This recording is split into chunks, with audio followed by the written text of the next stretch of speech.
Kekokohan itu dibutuhkan dalam situasi dan kondisi apapun. Dalam hidup ini kita menghadapi ujian-ujian kesenangan sekaligus ujian-ujian kesulitan. Kalau kita saksikan saudara kita di Palestina hidup di tengah-tengah ujian kesulitan dan mereka bisa kokoh yang luar biasa. Sementara kita saat ini di Indonesia lebih banyak berada dalam situasi-situasi lapang, bukan situasi-situasi sulit dan sempit, tapi situasi lapang, situasi gembira.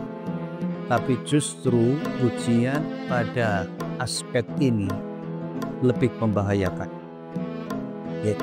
Ujian di tengah-tengah kesulitan dengan ujian di tengah-tengah kelapangan itu dianggap lebih sulit bertahan dan kokoh di tengah-tengah kelapangan dibanding saat menghadapi situasi-situasi sulit. Meskipun dua jenis ujian itu sama-sama beresiko tinggi. Nah, sehingga dalam rangka menyambut bulan Ramadan ini, saya mengajak diri pribadi dan jamaah rahimakumullah untuk menjadikan bulan Ramadan sebagai syahrul at-tarbiyah, bulan pembinaan dan bulan pendidikan bagi diri dan juga keluarga, agar situasi apapun yang kita hadapi, hidup kita tetap kokoh. Hidup kita tetap kokoh. Berarti ada dua hal Bapak Ibu ya. Bagaimana menghadapi ujian-ujian al-khair dan bagaimana menghadapi ujian-ujian asyar. Hadirin yang dirahmati Allah, dalam hidup ini kita berhadapan dengan sunnatu al-ibtila, istilahnya begitu. Ya, sunnatu al-ibtila. Atau secara umum kita ini dalam perjalanan kehidupan manusia dulu dan sekarang itu berada dalam bingkai sunnatullah, dalam bayang-bayang hukum Allah Subhanahu wa Ta'ala yang tak pernah berubah. Dari dulu sampai sekarang itu sama. Yang dialami oleh peradaban dan masyarakat tempo dulu sama dengan kehidupan saat ini.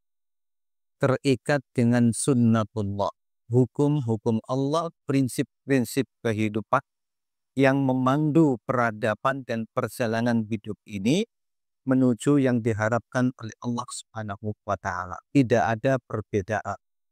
Kalau di dalam bahasa surat Al-Fatah ayat 23 Allah berfirman, sunnatullahi allati qad khalat walan tajida bisunnatillahi tabdila. Sunnatullahi allati qad khalat min qabl walan tajida bisunnatillahi tabdila. Sunnah Allah yang didapati, yang kita temui dari dulu sampai sekarang, dan tak akan pernah ada perubahan-perubahan. Bahwa hidup itu terikat dengan sunnatut tadawul, sunnah perputaran. Hidup ini dinamis, tidak statis. Ada yang di atas dan ada yang di bawah, ada senang dan ada susah. Yang diinginkan oleh Allah apa? Yang diinginkan saat berada di atas jangan terpedaya dan juga jangan terpesona. Perlu berhati-hati karena kehidupan itu dinamis. Yang berada di bawah juga seperti itu. Jangan putus asa, jangan pesimis.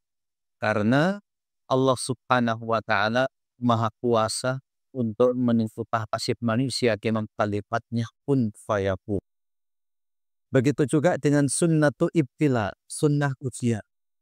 Bila bangsa Palestina diuji oleh Allah Subhanahu wa Ta'ala dengan kesulitan-kesulitan yang sangat luar biasa, maka kita hadirin yang dirahmati Allah tidak mengalami ujian yang serupa. Meskipun di tengah-tengah kita ada yang merasakan kesulitan, tetapi tingkat kesulitannya berbeda. Tidak sama. Meskipun demikian, kita diminta oleh Allah untuk memahami sunnahnya agar tidak keliru di dalam menyikapi kondisi apapun yang kita hadapi. Allah berfirman dalam surat Al-Anbiya 35, "Wa nabluukum bisyarri wal khairi fitnah." Wa nabluukum, dan kami uji kalian bisyarri wal khair, dengan keburukan, maknanya adalah kesulitan, wabil khair, dan juga dengan kebaikan atau kemudahan-kemudahan sebagai ujian. Terus kemudian Allah menegaskan wa ilaina turja'un, dan kepada Allah Subhanahu wa taala, kepada Allah kalian akan dikembalikan. Artinya begini, ada kalanya di antara kita menuju Allah, menghadap Allah itu dalam situasi-situasi sulit. Tapi ada juga yang menuju Allah Subhanahu wa taala itu dalam situasi-situasi lapang. Sebetulnya penentu keunggulan dan kebahagiaan itu bukan karena kesulitan atau kelapangannya, melainkan oleh sikap yang tepat yang ada pada diri seseorang saat berhadapan dengan situasi sulit dan saat berhadapan dengan situasi lapang. Sekarang saya tanya bapak-bapak dan ibu-ibu.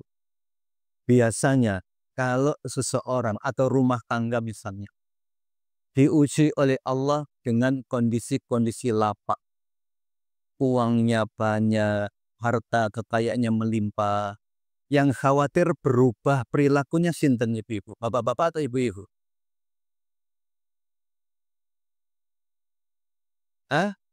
Yang dikhawatirkan berubah sikapnya sinten, Bu?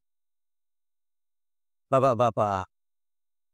Kalau panjenengan khawatir bapak-bapak berubah dalam kondisi lapar, ibu-ibu jenengan lebih senang bapak-bapak itu uangnya banyak atau uangnya sedikit?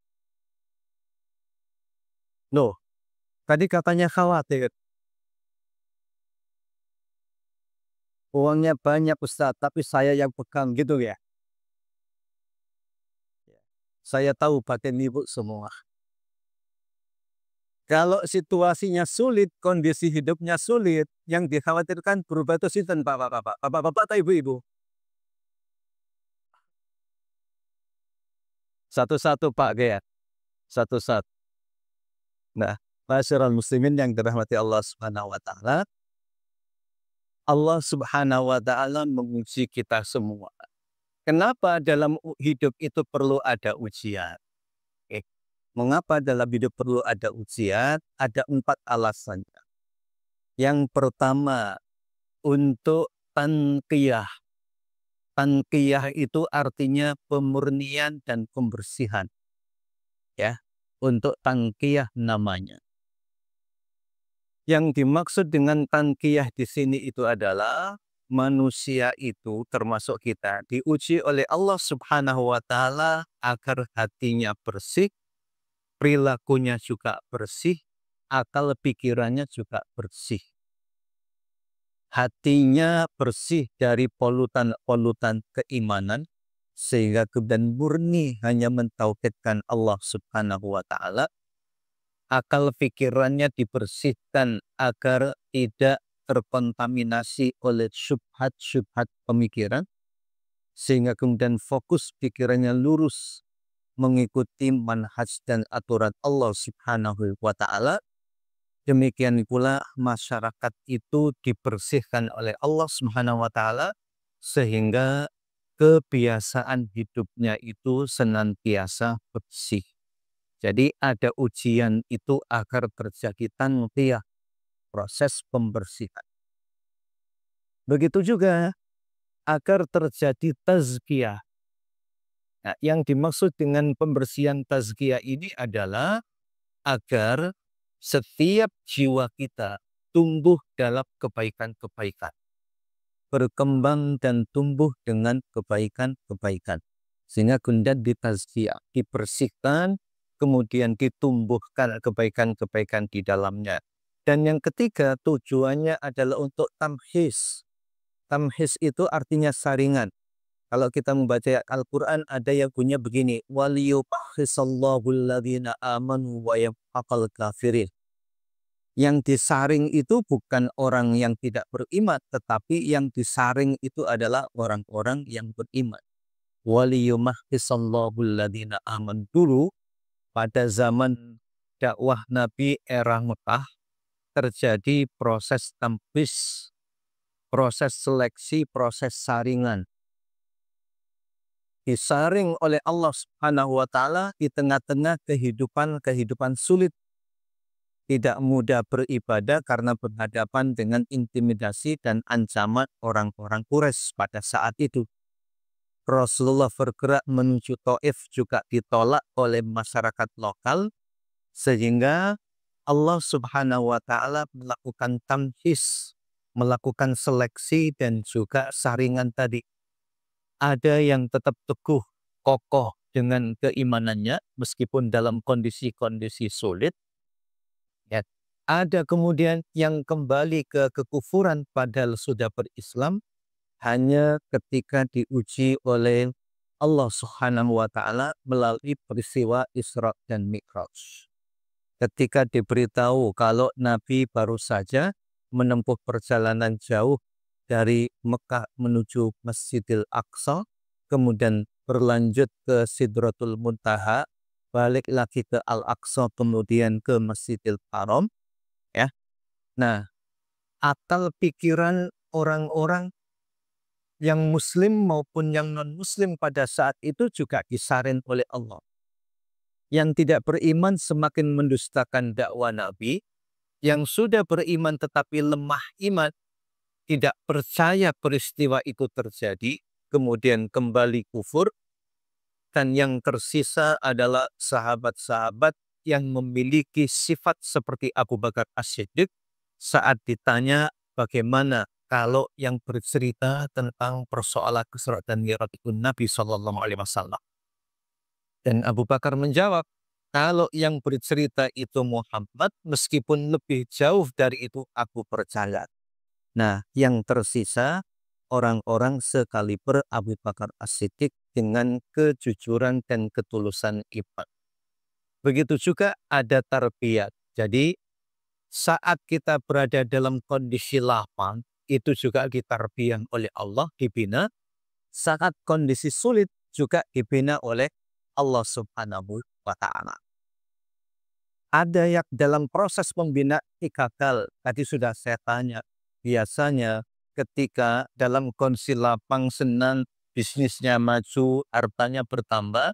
Nah, yang sering jatuh siapa? Ibu-ibu jawab, Bapak.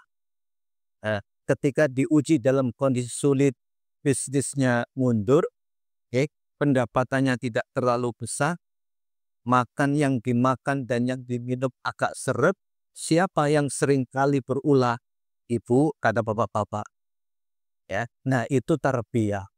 Kita dibina oleh Allah. Tetapi untuk menuju Allah Subhanahu wa Ta'ala, penentunya bukan situasi dan kondisi yang terjadi, tetapi pada sikap yang ditunjukkan oleh seorang muslim. Apa sikapnya ketika berada dalam kondisi sulit, dan apa sikapnya saat berada dalam kondisi lapang. Bila kemudian ternyata mampu bertahan dan sukses serta kokoh, maka kondisi lapangnya mengantarkan kepada surga Allah, dan kondisi sulitnya pun juga demikian. Ada yang mendapatkan amanah jabatan. Nah, ini kondisi fitnah yang sifatnya al-khair, sifatnya lapang, sifatnya kebaikan-kebaikan. Tapi bisa saja kemudian orang tidak bisa bertahan. Yang bertahan mampu menjadi orang-orang yang disebutkan dalam hadis Nabi sebagai imamun adilun. Pemimpin yang adil, pejabat yang adil. Kalau yang tidak, menjadi pemimpin yang zalim. Begitu juga dengan harta dan kekayaan. Next. Bapak Ibu yang dirahmati Allah Subhanahu wa Ta'ala. Nah, ini jenis ujian yang kita hadapi. Nah, taruhannya adalah kira-kira kita bisa kokoh enggak dengan ujian kemudahan-kemudahan? Kita bisa kokoh enggak dengan ujian-ujian kesulitan? Karena kita tidak bisa, ya, kita ini tidak bisa memastikan bahwa saat kita berada dalam kondisi positif, selamanya kita dalam kondisi tersebut. Nggak bisa. Begitu juga saat kita berada dalam situasi sulit, selamanya seperti itu. Juga bukan tidak mungkin. Mungkin saja terjadi, tetapi kita tidak bisa memastikan karena watilkal ayyamu nudawiluha bainan nas. Saya awali dengan pembahasan bagaimana menghadapi fitnah-fitnah atau ujian kebaikan itu, karena hadirin biasanya saat menghadapi ujian-ujian kelapangan dan kemudahan, bila mampu bertahan, memiliki sikap yang jelas, insya Allah ketika berhadapan dengan situasi sulit akan tetap mampu bertahan. Tetapi ketika dalam kondisi-kondisi lapang tidak mampu bertahan, sulit rasanya untuk tetap kokoh dan teguh ketika menghadapi kondisi-kondisi sulit gitu.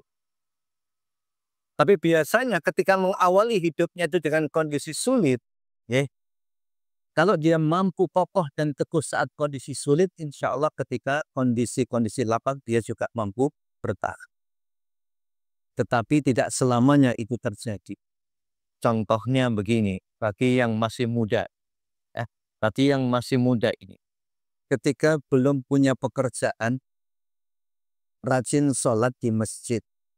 Rajin sholat di masjid. Malah jadi takmir masjid atau malah jadi tukang azannya masjid. Ya. Tapi setelah bekerja, setelah berumah tangga, apa masih mau azan di masjid? Sakjane mau tapi gak over. Yang awalnya sempat ke masjid, kemudian karena pekerjaannya menjadikan ia nggak sempat ke masjid, apa yang terjadi? Syaghalatna amwanuna wa abduna fastaghfir lana. Kami disibukkan oleh dunia kami, disibukkan oleh keluarga kami.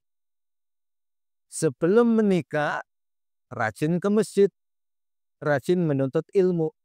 Tapi setelah berumah tangga, kadang suaminya protektif. Ya. Dulu istrinya itu sebelum menikah aktifnya luar biasa. Tapi setelah menikah, suaminya protektif. Pokoknya sampean gak boleh kemana-mana kalau tanpa aku. Luar biasa. Seperti ini ekspresi cinta, ekspresi sayang, atau ekspresi apa?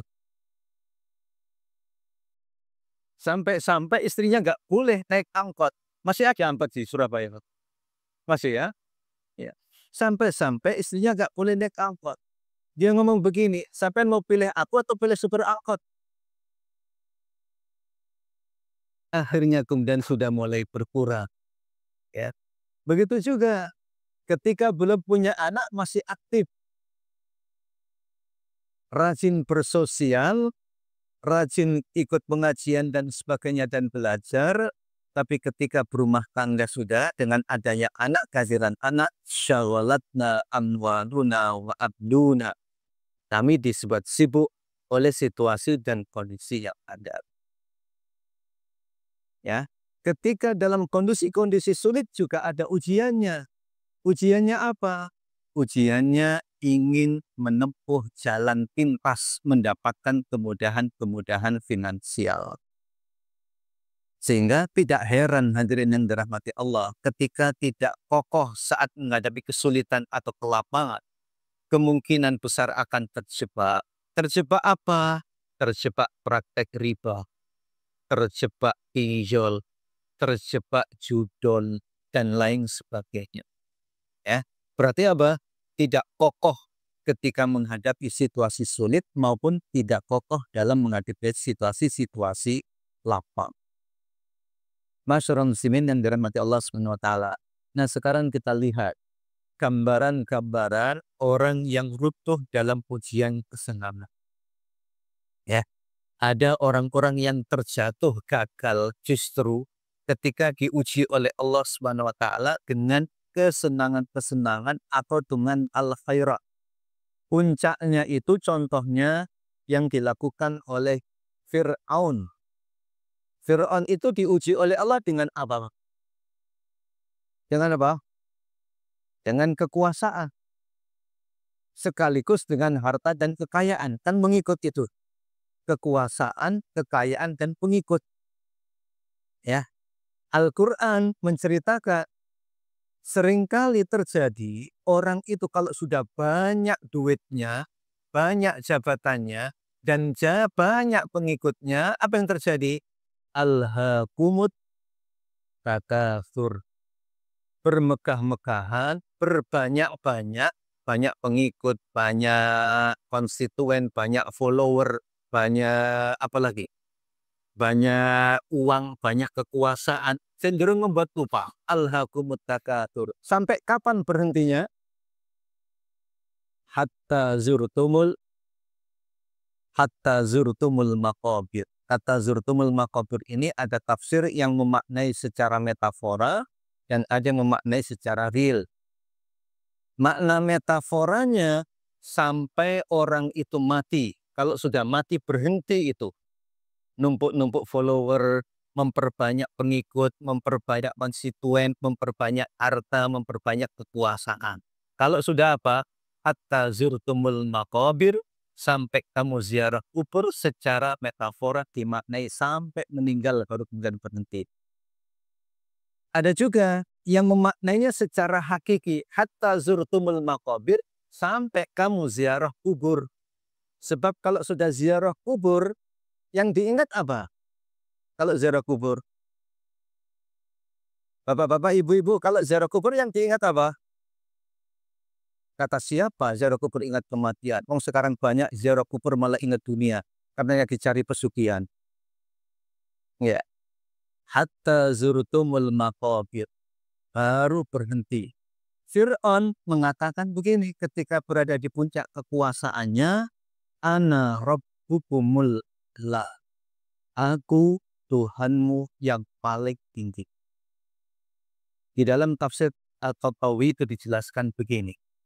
Pernyataan Fir'aun ini sebagai bantahan kepada Musa. Musa mengajak untuk bertauhid, untuk menyembah Allah Subhanahu wa Ta'ala, tetapi Fir'aun ini menolak. Dan penolakannya sekaligus menyampaikan pengakuan kalau dirinya itu lebih tinggi dari yang dibuka oleh Musa sebagai Tuhan. Ana rabbukumul a'la. Nah, ini godaan Bapak Ibu. Godaan. Ada kekuasaan. Kekuasaannya macam-macam ya. Kekuasaan. Kalau dulu hadirin, kalau dulu sebelum ada istilahnya sertifikasi. Sertifikasi guru, sertifikasi dosen dan sebagainya. Rumah tangga para guru itu aman-aman Bapak Ibu. Tapi kemudian muncul masalah. Muncul masalah apa? Ketika ada sertifikasi, ternyata gurunya ini guru perempuan, istri mendapat sertifikasi. Gajinya lebih banyak dari suaminya. Gajinya lebih banyak dari suaminya. Apa kemudian yang terjadi ketika tidak kuat keimanannya? Istri merasa lebih baik daripada suaminya. Begitu juga kalau gurunya itu bapak-bapak, ketika dapat sertifikasi, penghasilan nambah, maka yang dipikirkan nopol sama bapak-bapak. Ya, kuat atau tidak kuat dalam kondisi seperti itu? Ternyata ada yang runtuh saat berada dalam ujian-ujian yang menggiurkan. Oke, contoh lagi. Next. Berikutnya kita lihat. Ada yang tetap kokoh saat diuji oleh Allah Subhanahu wa Ta'ala dengan kuasa dan harta, tetapi ada juga yang runtuh, tidak mampu bertahan ketika diuji oleh Allah dengan kebaikan-kebaikan berupa harta dan kekayaan. Dalam Al-Quran ada dua kisah. Satu kisah Nabi Sulaiman alaihi salatu wassalam, dan yang kedua kisah Qarun. Qarun hartanya melimpah, Nabi Sulaiman ada kuasa dan ada harta. Apa yang dikatakan oleh Nabi Sulaiman dengan ujian-ujian kekayaan dan ujian jabatan itu? Beliau mengatakan, hadza min fadli, ini karunia Tuhan. Liyabluwani, untuk memuji diriku. Aashkuru am akfur, apakah aku bersyukur ataukah aku kufur. Nah, nilai yang dibangun oleh Nabi Sulaiman untuk tetap kokoh dalam situasi-situasi bahagia dan situasi melimpah itu, pertama adalah hadza min fadli Rabbi. Pengakuan kalau yang diterima itu merupakan karunia Allah Subhanahu wa taala. Oke. Akan muncul masalah ketika seseorang memiliki harta kekayaan, kekuasaan, jabatan tertentu. Kemudian dia mengatakan, ini hasil perjuanganku. Nah, ini sudah muncul masalah. Oke. Misalnya hadirin terhormat Allah SWT, ketika dia diterima di tempat kerja, ditanya, kok hebat sampean bisa bekerja? Oh iya, ini hasil perjuanganku. Nah, ini awal dari masalah. Ketika kemudian menjadi pejabat, menjadi anggota dewan, kemudian dia mengatakan apa? Ini hasil perjuangan. Nah, ini muncul masalah. Oke, muncul masalah. Kemudian mengatakan lagi, saya seperti ini, itu saya nggak tidur kalau belajar. Saya seperti ini, mati-matian kalau bekerja. Wah, ini mulai muncul masalah. Tapi Nabi Sulaiman tidak. Rahasia kokohnya itu pertama adalah pengakuan. Al-iqtirafu, pengakuan bahwa yang ada pada dirinya, yang dimilikinya merupakan karunia Allah Subhanahu wa ta'ala. Memang ada hasil jeripayah, ada hasil usaha. Tidak dipungkiri, yang mendapatkan jabatan itu dulu bekerja keras untuk meraihnya. Yang kemudian memperoleh gaji, pendapatan, laba, bisnis yang sukses itu ada usaha yang dilakukannya. Yang menjadi dewan, yang menjadi pejabat, yang menjadi kepala, yang menjadi direktur, dan lain sebagainya. Memang ada usaha yang dia lakukan. Tetapi ingat, wa ma romaita il romaita walakinnallaha roma. Tidaklah kalian melempar. Yang melempar siapa? Yang melakukan aktivitas siapa? Kita. Yang melakukan usaha siapa? Kita. Ya. Il romaita, ketika kamu melempar, ketika kamu usaha, ketika kamu berjuang. Tapi walakinnallaha roma. Tapi Allah lah yang melempar. Di dalam tafsiran Ahlus Sunnah maknanya adalah memang kamu yang melempar, tapi lemparan ke tepat sasaran, yang menjadikan tepat sasaran itu siapa? Allah. Memang kamu usaha, tapi ingat, yang melakukan usaha sepertimu juga banyak, tapi yang jadikan nggak banyak. Berarti apa? Ada yang menjadikan, yang jadi itu karena Allah Subhanahu wa ta'ala. Yang nanam banyak. Saya menanam, panjenengannya juga menanam. Tapi untuk sampai panen, siapa yang menentukan? Allah Subhanahu wa ta'ala. Makanya Nabi Sulaiman mengatakan, hadza min fadli Rabbi. Berikutnya, liya beluani, bahwa yang saya miliki ini bagian dari ujian. Biasanya Bapak Ibu yang dirahmati Allah, orang itu tidak terlalu suka diuji. Ya. Dulu waktu sekolah, kalau waktu-waktu ujian itu senang atau senep Bapak Ibu? Pas diumumkan, besok ujian, kemudian bagaimana? Kemudian pas esok hari, gurunya bilang, anak-anak ujian hari ini kita tunda saja ya. Kemudian sikapnya bagaimana? Hore. Berarti ibu-ibu lebih senang diuji atau tidak diuji?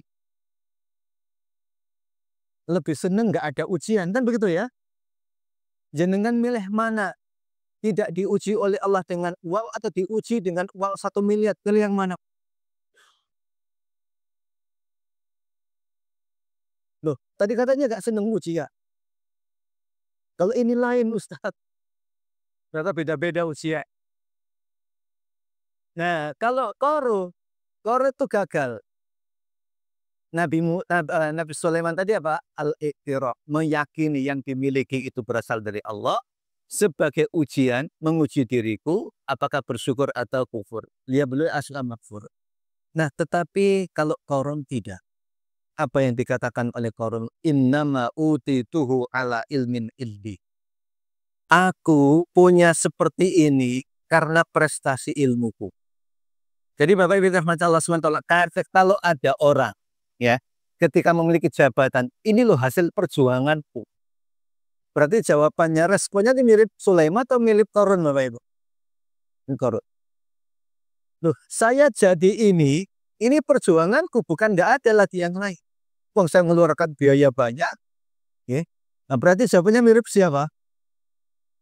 Antara Qarun sama Sulaiman, yang nasibnya tragis siapa Bapak Ibu? Siapa yang nasibnya tragis? Qarun. Nah, di Mesir itu ada namanya Bakhirah Qarun, Danau Qarun. Konon katanya di situ Qarun itu ditenggelamkan. Qarun ditenggelamkan, kemudian hartanya juga ditenggelamkan. Hartanya ditenggelamkan, sehingga kemudian ada istilah, kalau menemukan harta yang terpendam disebut dengan harta Qarun, Pak, bukan harta. Ya. Tenggelamnya di Mesir, nyarinya di mana, Bapak Ibu? Nah, di Indonesia apa ada namanya Qarun? Kan yang ada cuma Kirun, kan? Masyarul muslimin yang dirahmati Allah Subhanahu wa taala. Nah, ada yang kokoh dan ada yang runtuh. Oke, berikutnya. Yang runtuh dalam pujian kesenangan. Dan ini sebetulnya banyak juga diceritakan di dalam Al-Quran. Dalam Al-Quran itu beberapa ayat menyebutkan ketika dalam kondisi-kondisi sulit. Saat berada di tengah lautan, digoncang oleh gelombang yang sangat dahsyat, sangat luar biasa. Mereka mengatakan, Ya Allah. Ya Allah. Tetapi ketika mereka selamat, yang terjadi bagaimana? Mereka lupa dengan itu semua. Dan ternyata Bani Israel ketika dipimpin oleh Nabi Musa alaihi salatu wassalam, saat mendapatkan intimidasi dari istananya Fir'aun, ya, istana Fir'aun, mereka bertahan bersama Nabi Musa. Ya, bertahan bersama Nabi Musa. Tetapi setelah mereka diseberangkan oleh Allah sampai di tepi lautan dan Fir'aun ditenggelamkan oleh Allah, apa kemudian yang terjadi di kalangan Bani Israel ini? Mereka bilang pada Musa, Ij'al lana alifah, buatkan untuk kami Tuhan. Baru saja diselamatkan oleh Allah, kemudian mereka berminat untuk menyekutukan Allah Subhanahu wa ta'ala.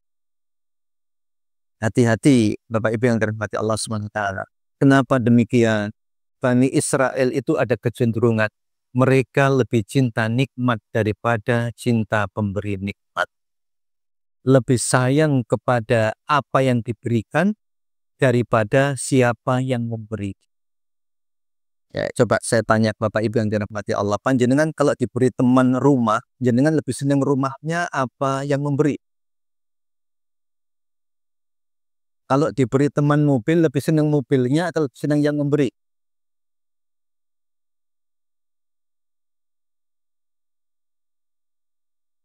Kalau yang lebih senang mobilnya atau rumahnya, itu sama dengan Bani.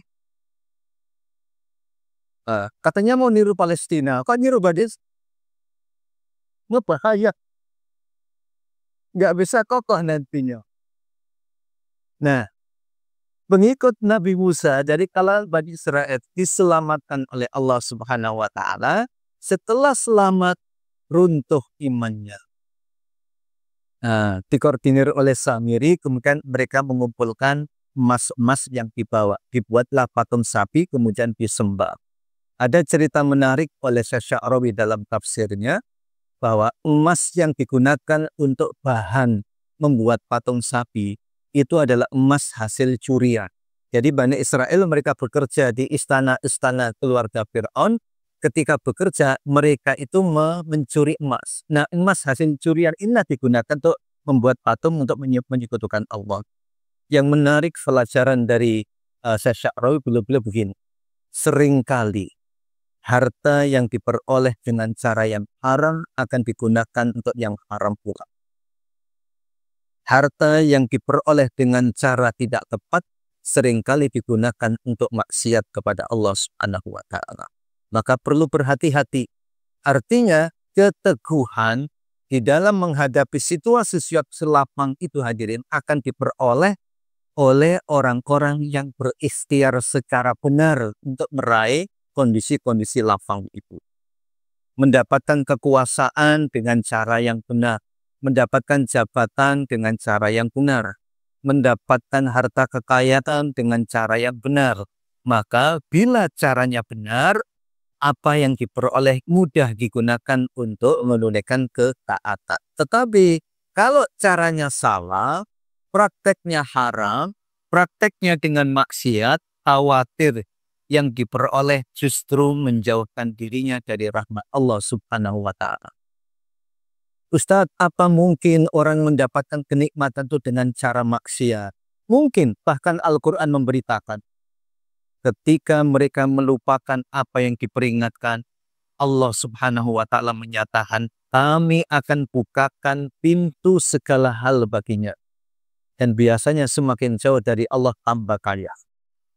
Ya, biasanya semakin maksiat semakin dibuka, tapi berikutnya dihancurkan oleh Allah Subhanahu wa Ta'ala. Berikutnya, hadirin yang dirahmati Allah, bagaimana caranya dalam situasi-situasi senang itu kita tetap kokoh? Ikhtiar apa yang perlu kita lakukan? Yang pertama,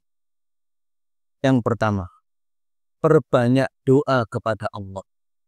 Minta kepada Allah agar dijauhkan dari fitnah. Makanya ada redaksi-redaksi doa itu yang diajarkan oleh Nabi.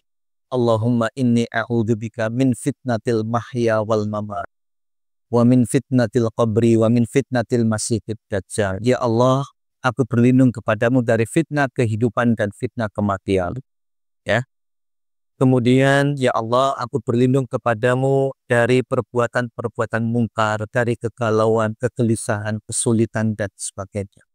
Begitu juga Nabi mengatakan dalam hadis riwayat Muslim, ta'awwadhu billahi minal fitani ma dhahara minha wa ma batan. Ya Allah, ta'awwadhu billah, mohonlah perlindungan kepada Allah Subhanahu wa Ta'ala minal fitani, dari ujian-ujian yang nampak maupun tidak nampak. Kita berdoa kepada Allah karena tadi wa ma ramaita idh ramaita walakinallaha rama. Sukses kita ataupun saat itu mengalami penundaan sukses, saat kita berharta atau ketika tidak punya, saat menjabat atau tidak menjabat, maka hadirin penting selalu memohon kepada Allah. Okay. Mohon perlindungan kepada Allah Subhanahu wa Ta'ala. Jangan berhenti doa. Tapi kadang ada keterbatasan dari kita. Kita kadang merasa hebat bahwa sukses itu kita yang menentukan. Baru minta kepada Allah kalau sudah merasa mentok dan tidak mampu. Ya. Kalau sudah nggak bisa sama sekali baru minta kepada Allah SWT. Itu gambaran orang yang menyombongkan potensinya. Merasa apa yang dia potensinya, kemampuannya, kecerdasannya, hartanya bisa menyelesaikan segala hal. Baru minta kepada Allah kalau ini semua sudah mengalami kegagalan.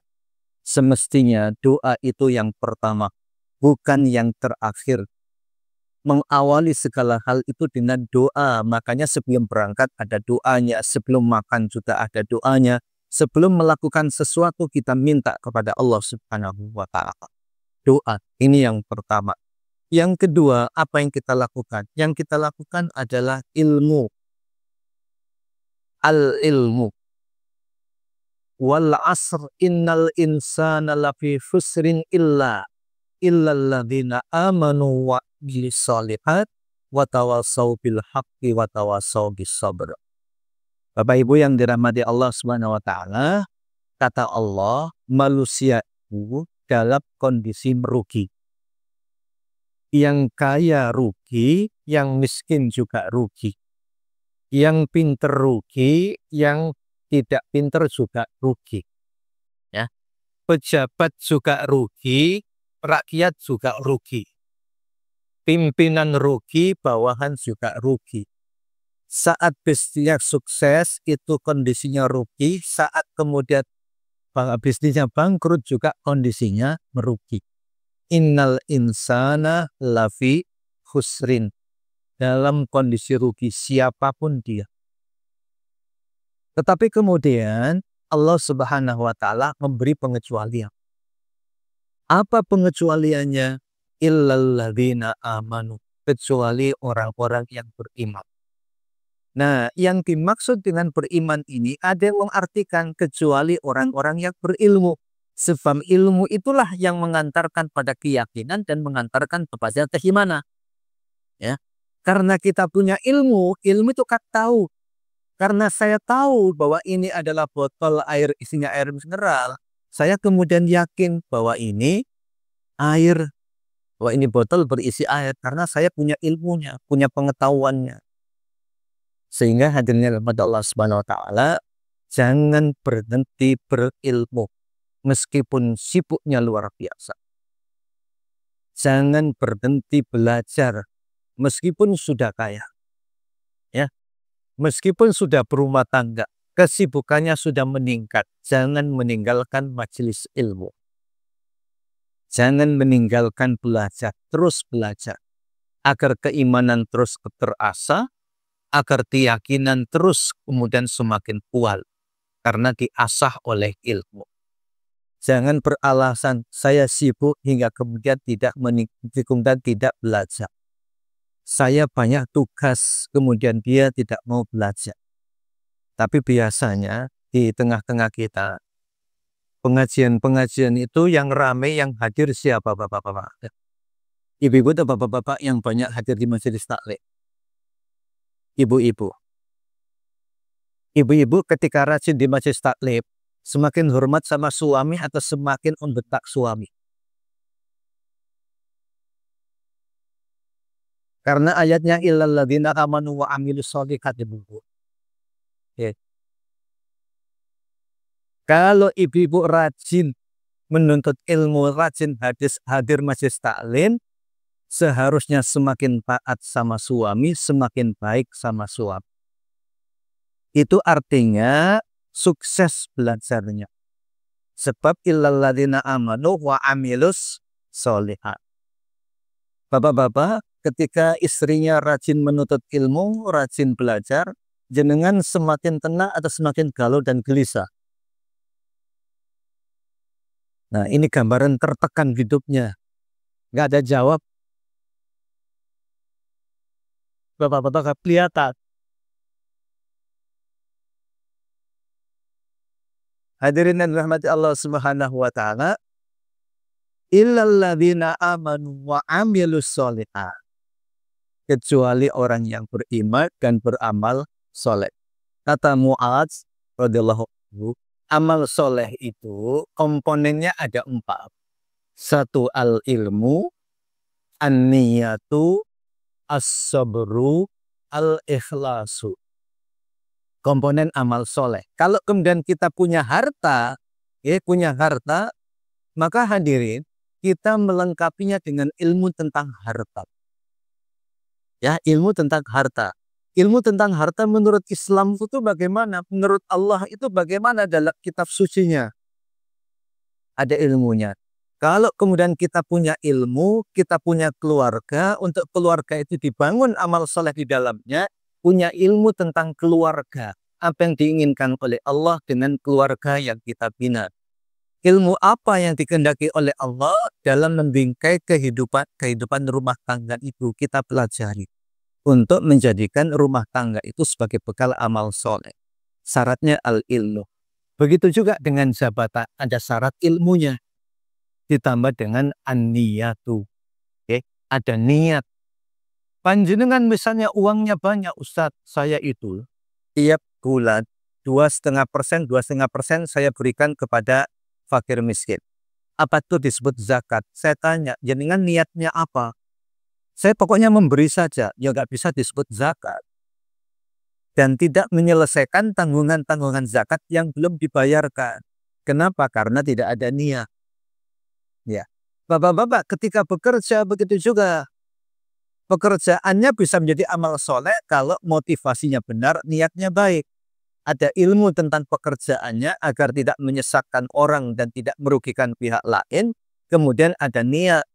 Kata Nabi, kalau mencari hartanya itu dengan niatan menutupi dan mencukupi kebutuhan anaknya, orang tuanya, dirinya, maka huwa fisabilillah. Jadi niat itu menentukan.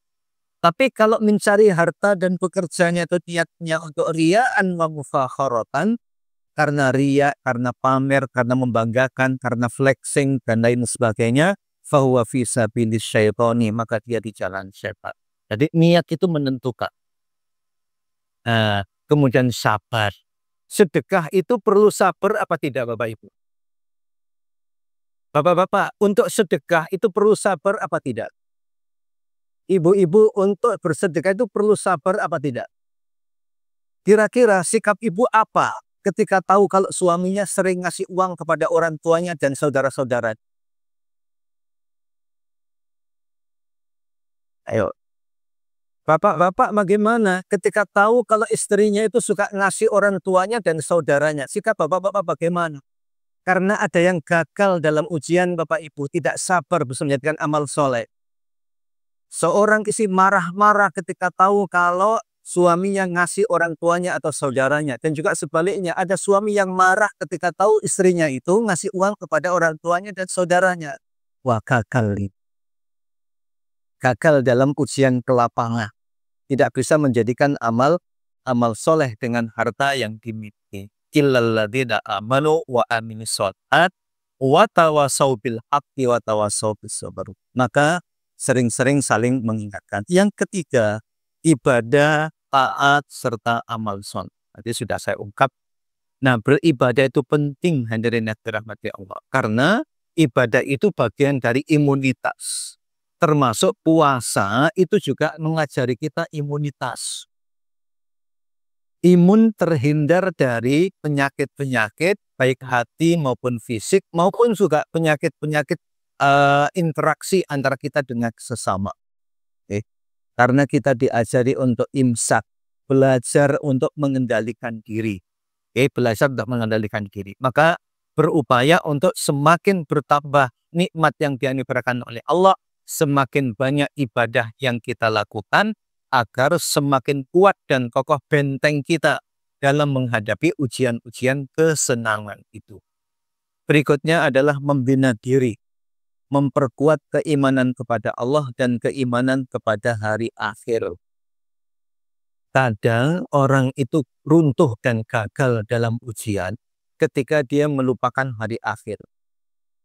Tapi ketika orang itu beriman adanya hari akhir dan di dalamnya ada pembalasan, maka oleh Al-Quran digambarkan rijalul la tulhihim tijaratun wala bai'un an dzikrillahi wa iqamis salati wa ita'iz zakah yakhafuna yawman tataqallabu fihil qulub wal absar. Meskipun sibuk bisnis, sibuk dengan jabatannya, sibuk dengan keluarga dan harta kekayaannya, tetap zikir, tetap sholat, dan tetap zakat. Nah, ditambah dengan mengamalkan ilmunya dan harus ada rasa khawatir. Khawatir kalau gagal. Ada sahabat Nabi namanya Abdurrahman bin Auf radhiyallahu anhu. Beliau menemui Ummu Salamah, istri Nabi radhiyallahu anha. Ya ummah, wahai bunda, aku takut. Kamu takut apa wahai anakku? Aku takut karena hartaku itu banyak, bisnisku itu sukses.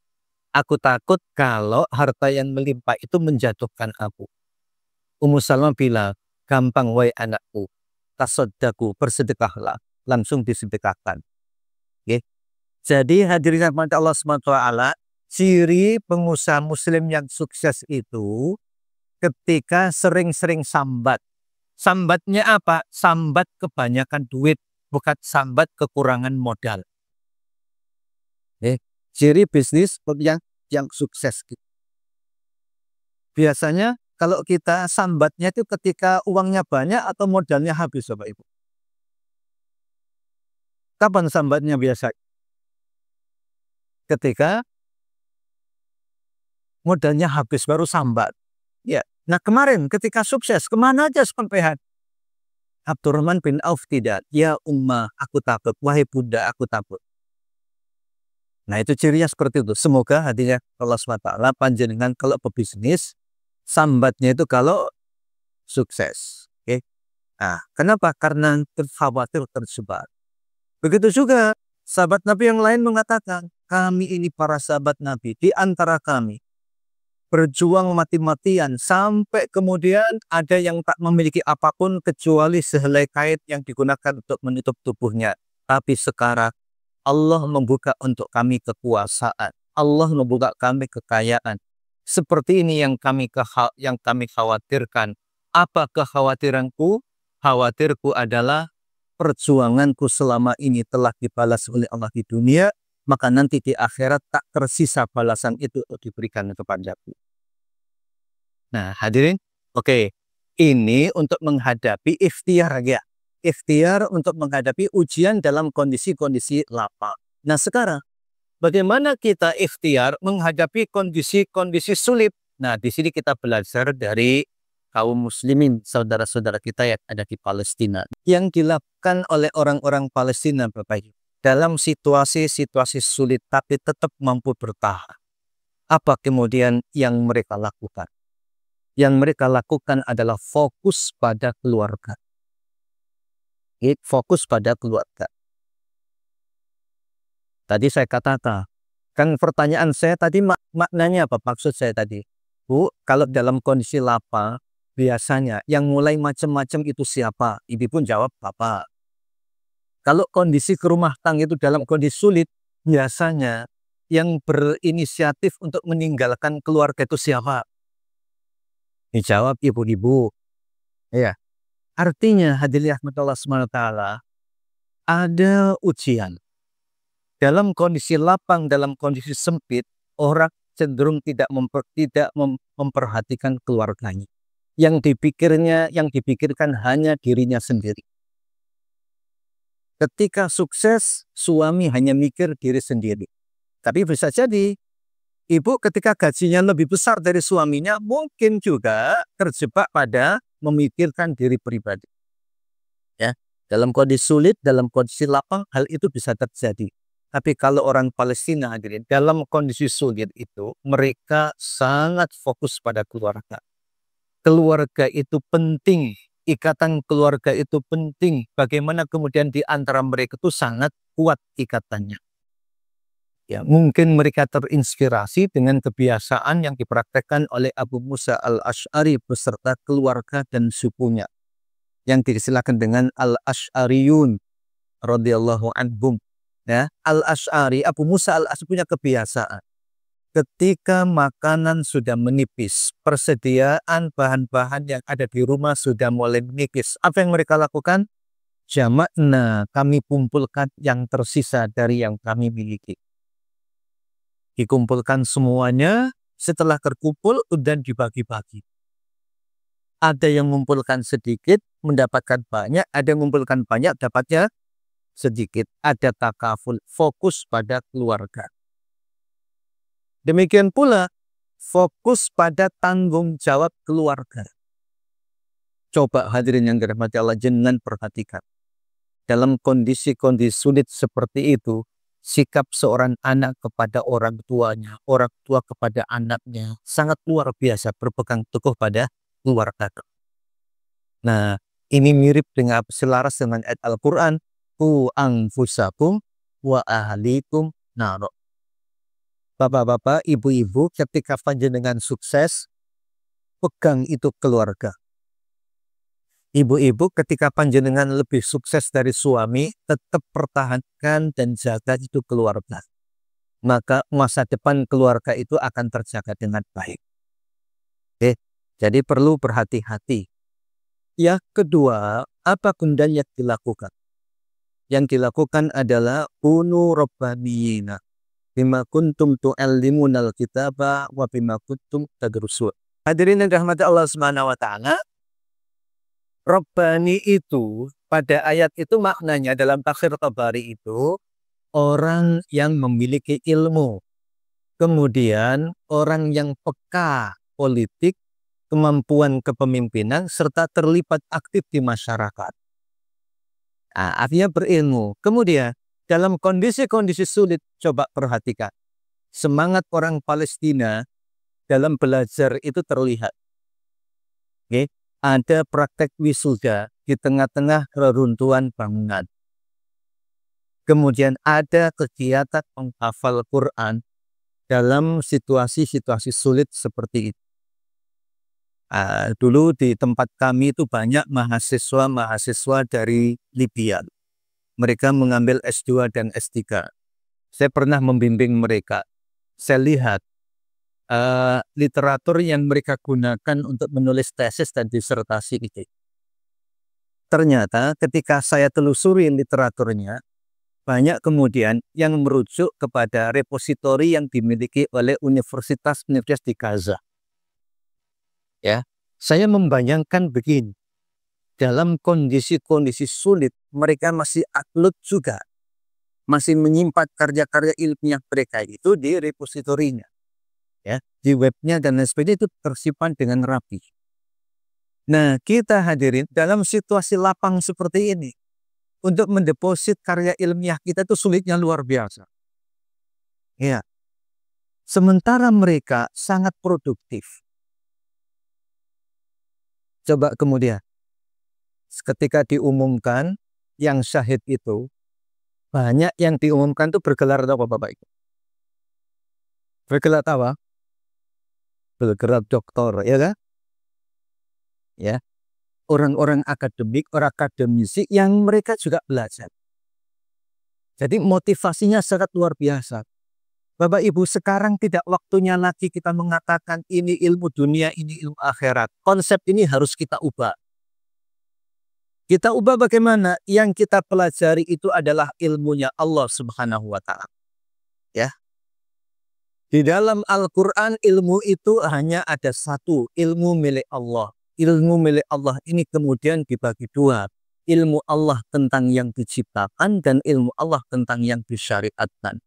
Allah menciptakan makhluknya, kemudian menceritakan penciptaannya itu dalam kitab sucinya. Ya. Sehingga kalau anak-anak kita belajar kedokteran, katakan pada mereka, nak, kamu harus berprestasi, sebab yang kamu pelajari ini ilmunya Allah tentang yang diciptakan. Kalau anak-anak kita belajar di fakultas peternakan, kita katakan, nak, yang kamu pelajari ini ilmunya Allah. Ya. Ini ilmunya Allah tentang makhluknya berupa hewan yang diciptakan oleh Allah Subhanahu wa Ta'ala. Maka nanti nak, kamu kalau belajar ke ilmu hewan, belajar anatomi tubuh manusia, baca dulu ayat-ayatnya agar kamu nanti bisa mengatakan Rabbana ma khalaqta hadza batilan subhana. Muhammad Iqbal itu mengkritik banyak sekolah-sekolah sekarang. Kata beliau, innal madarisal haditsata tu'allimunal ma'arifa wala tu'allimul khusyu'a wa dumu'a. Banyak sekolah-sekolah modern yang mengajarkan pengetahuan yang sangat banyak, tapi tak pernah mengajarkan kekhusyuan dan air mata. Bapak Ibu, anak-anak sekarang kalau belajar di dalam kelas, yang keluar dari dirinya air mata atau air mulut, Bapak Ibu? Yang keluar dari ini itu giler atau air mata? Karena tertidur di dalam kelas. Iya. Kita katakan bahwa yang dipelajari itu adalah ilmunya Allah Subhanahu wa Ta'ala. Sehingga kemudian mereka yakin ilmu ini, sains ini bukan untuk mengejar jabatan, tapi untuk menguatkan keimanan kepada Allah Subhanahu wa Ta'ala. Masalah jabatan nanti mengikut. Masalah pekerjaan nanti mengikut, gelar sarjana itu nanti mengikut, tetapi perlu benar di dalam memahami sumber ilmu, kemudian perlu benar pula di dalam menyikapi ilmu yang dihasilkan dan yang dipelajarinya. Dan itu dimiliki oleh orang-orang Palestina. Apalagi kemudian ilmu yang disyariatkan, ilmu fikih, ilmu tentang Al-Quran, ilmu tentang hadis, ilmu tentang akidah, ilmu tentang akhlak dan sebagainya, ilmu tentang yang disyariatkan lebih lagi. Meskipun banyak juga yang terjebak. Belajar ilmu syariat tapi tidak sholat. Belajar ilmu agama tapi kemudian jauh dari Allah Subhanahu wa Ta'ala. Tapi juga terjadi belajar ilmu sains tentang kauniyah, semakin taat pada Allah Subhanahu wa Ta'ala. Nah, mulai sekarang, ya, kalau memang ingin sukses di tengah-tengah kesulitan maupun tengah-tengah kelapangan, kita ubah konsep ilmu itu, kemudian kita dorong anak-anak kita berprestasi dalam bidang apapun. Berikutnya yang ketiga, Apa yang dilakukan tokoh dalam situasi-situasi sulit? Menanamkan nilai-nilai kemanusiaan dan akhlak. Kalau Rasulullah itu mengatakan begini hadirin, jangan sampai lambatnya, ya, jangan sampai sulitnya mencari rezeki menjadikan kamu itu mencari rezeki dengan maksiat kepada Allah Subhanahu wa taala. Nah, ini pesan ini luar biasa. Orang-orang Palestina meskipun dalam situasi sulit, mereka tetap beretika, berakhlak, beradab. Bahkan terhadap tawanan-tawanan perang itu adabnya luar biasa. Akhlaknya luar biasa. Bu, panjenengan misalnya kalau disakiti tetangga, kemudian panjenengan ada kesempatan untuk membalasnya, yang dilakukan apa ibu-ibu? Pak, bagaimana kalau kemudian tiap hari kita punya tetangga ngelempar sampah di pekarangan kita, yang panjenengan lakukan apa? Kita kumpulkan sampah-sampah untuk kemudian diapakan? Kalau ini kata di rumah Palestina, ya apa ceritanya? Ya, coba disakiti oleh Israel bagaimana? Rumahnya dihancurkan, nyawa-nyawa hilang bahkan lebih banyak. Tapi ketika mendapatkan tawanan, diapakan tawanannya Bapak? Ada akhlak, ada sabar yang ditunjukkan. Makanya kemudian mereka mendapatkan kemenangan. Diberi oleh Allah. Mereka memang melempar, tapi yang melempar siapa? Walakinallaha rahmat. Oke, saya percepat sedikit. Kemudian yang keempat, mengajarkan sejarah, mengajarkan agama, dan mengajarkan kewarganegaraan untuk memunculkan kepedulian kepada tanah air dan bangsa. Hadirin yang dirahmati Allah, Bapak Ibu, belajar kewarganegaraan itu penting apa tidak, Bapak? Penting.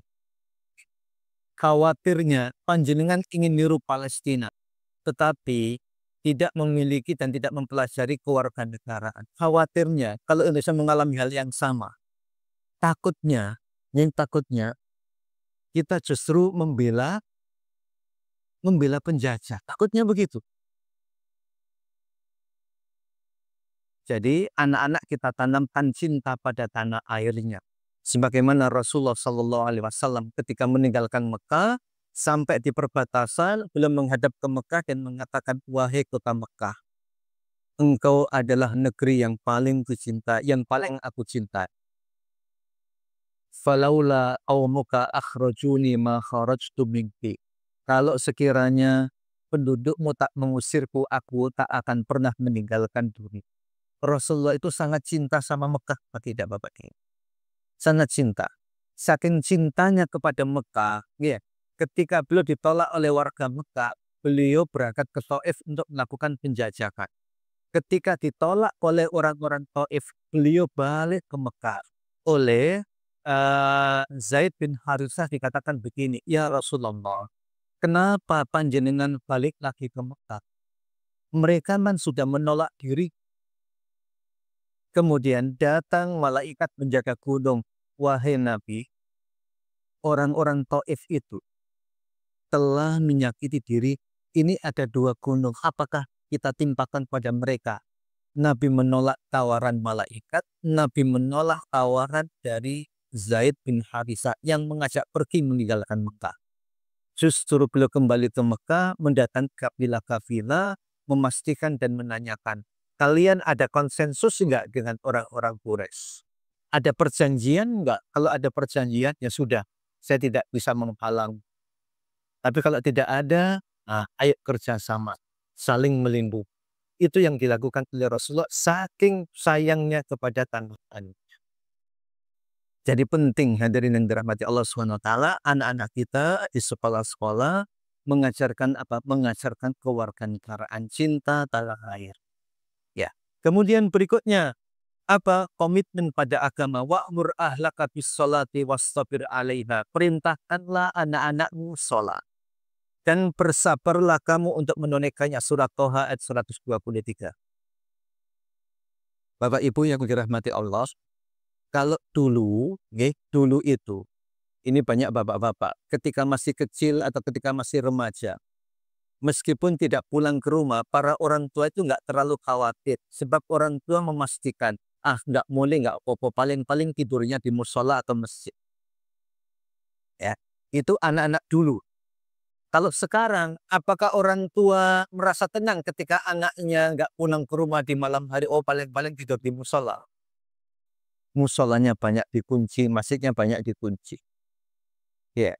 Wa umur ahlaka bis-sholati. Sekarang ini Bapak Ibu, anak-anak muda kita itu lebih banyak menjadi ashabul kahfi daripada ashabul kahfi.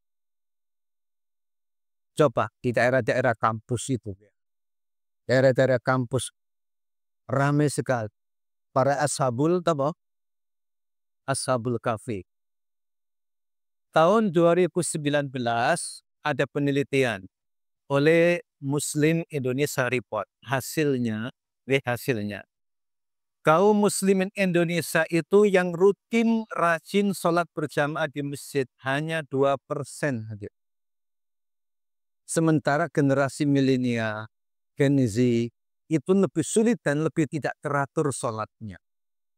Dan penemuan penelitian survei itu menyebutkan semakin bertambah usia, semakin sering sholat. Maka biasanya di kawasan-kawasan yang banyak pensiunannya, masjidnya itu rapi-rapi. Ya, cocok hasil penelitian. Oke, lanjut. Lanjut. Yang keenam, melatih beradaptasi dengan tantangan kehidupan. Beradaptasi dengan lingkungan. Bagaimana beradaptasi dengan kondisi sulit, bagaimana beradaptasi dengan kondisi-kondisi lapang. Seringkali anak-anak kita juga bermasalah. Ketika orang tuanya uangnya banyak, segala yang diinginkan cemepak, apapun yang dibutuhkan dibelikan oleh orang tuanya, dia merasa nyaman dan merasa aman saja. Baru kemudian saat berada dalam kondisi-kondisi sulit, mengkhawatirkan hidupnya. Ada perubahan-perubahan yang sangat drastis. Berikutnya yang ketujuh, menghubungkan anak-anak kita dengan identitas budaya masyarakatnya. Oke, jadi Bapak Ibu dan Allah SWT, ini kalau kita ingin kokoh menghadapi ujian-ujian kesulitan seperti yang dilakukan oleh saudara kita Palestina. Tetapi ingat, ujian yang kita hadapi tidak hanya kondisi sulit, tapi juga kondisi lapang. Semoga Allah SWT memudahkan ikhtiar kita dan kita menjadi ampahnya yang kokoh. Demikian, semoga bermanfaat.